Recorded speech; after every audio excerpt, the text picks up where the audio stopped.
आज हम ऐसे भक्त की चर्चा करने जा रहे हैं जिनका नाम कौन नहीं जानता। नाम है भक्त श्री सूरदास जी।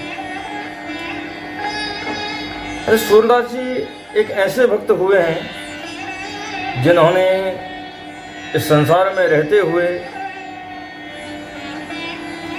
और भगवान की ऐसी ऐसी लीलाओं को, ऐसी ऐसी सुंदर सुंदर लीलाओं को अपनी कविताओं के माध्यम से इस समाज में, इस संसार में प्रस्तुत किया।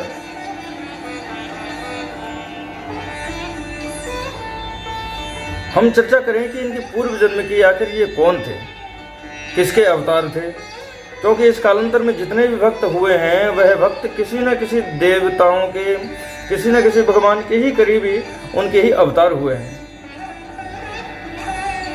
तो आइए हम चर्चा करते हैं श्री सूरदास जी महाराज के विषय में। अच्छा, हमारे प्रिय एक निवृत्त निकुंज में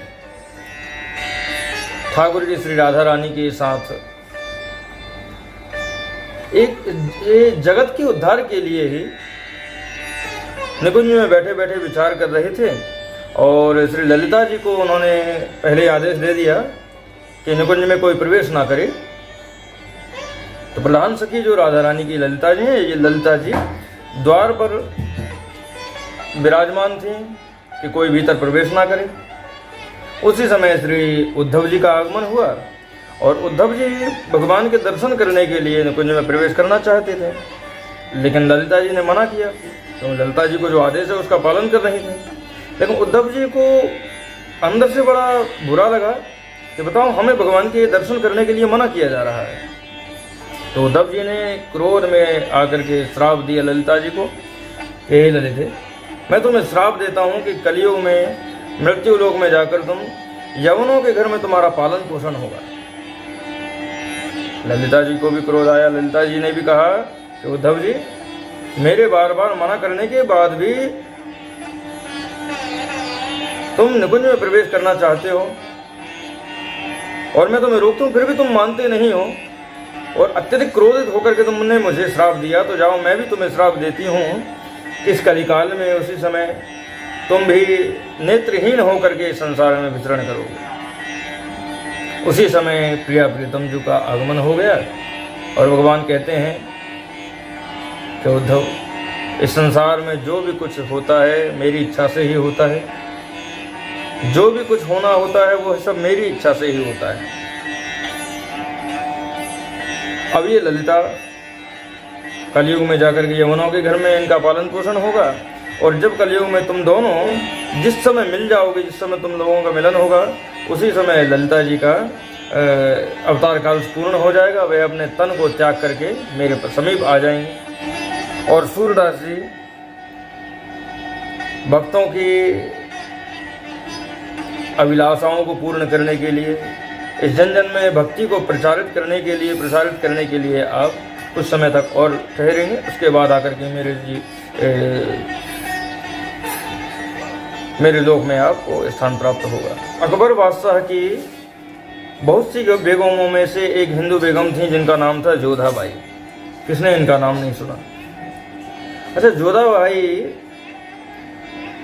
एक दिन यमुना में स्नान करते समय तट में बहुत सुंदर छोटी सी एक कन्या इनको प्राप्त हुई। उस कन्या को लेकर के अपने महल आई वापस और उस कन्या को अपनी धर्म पुत्री मान करके उसका पालन पोषण करने लगे। और जब वह पुत्री 11-12 वर्ष की हो गई तो बहुत सुंदर श्रृंगार करके महल के ऊपर खड़ी होकर के यमुना किनारे अपने प्राण प्यारे श्याम सुंदर को निहार रही थी। जोधाबाई के विशेष आग्रह करने पर उसने बताया कि मैं अन्य पर पुरुष को नहीं देख करके अपने प्यारे श्री कृष्ण का ही दर्शन करने के लिए रोज ऐसा ही करती हूँ। जोधाबाई के आग्रह करने पर दर्शन तो नहीं हुआ, लेकिन मुरली की ध्वनि जरूर इनको सुनाई पड़ गई। एक दिन कन्या ने जोधाबाई का बहुत सुंदर श्रृंगार किया। अकबर बादशाह ने जोधाबाई के उस श्रृंगार को देख करके पूछा कि यह तुम्हारा श्रृंगार किसने किया? तब जोधाबाई ने बताया कि बादशाह, मेरी एक धर्म पुत्री है, उसने मेरा श्रृंगार किया है। बोले अच्छा, बुलाया जाए। पुत्री को जैसे ही बुलाया तो उस धर्मपुत्री का इतना सुंदर लावण्य स्वरूप देख करके अब अकबर के मन में थोड़ा सा काम भाव जागृत हुआ। उसने मन में सोचा कि इससे मैं निकाह कर लूं। और जो यह दुर्भाव उसके हृदय में आते ही उसके शरीर में इतनी जलन हुई, इतनी पीड़ा हुई, तो उस पीड़ा को वह सहन नहीं कर पा रहा था। बड़े बड़े वैद्यों को भी बुलवाया, लेकिन कुछ फायदा नहीं हुआ और पीड़ा व जलन और बढ़ती ही गई। जब सारे प्रयास विफल हो गए तब बीरबल ने कहा, बोले महाराज, बोले बादशाह, अब तो कोई भक्त ही आपकी इस पीड़ा को दूर कर सकता है, जलन को दूर कर सकता है।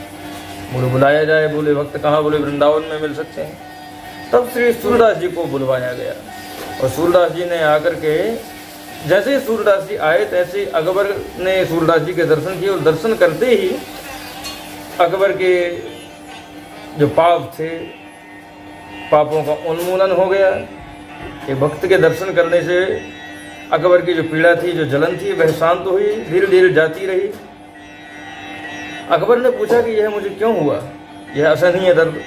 तब सूरदास जी ने कहा, बोले महाराज, आपके अंदर किंचित मात्र जो दुर्भावना प्रकट हुई, उस दुर्भावना के कारण ही आपको यह पीड़ा हुई। और आपको बता दूं, यह जो जोधाबाई की धर्मपुत्री के रूप में आपके महल में पल रही हैं, ये कोई और नहीं, हमारी प्यारी जो की प्रधान सखी श्री ललिता जी हैं।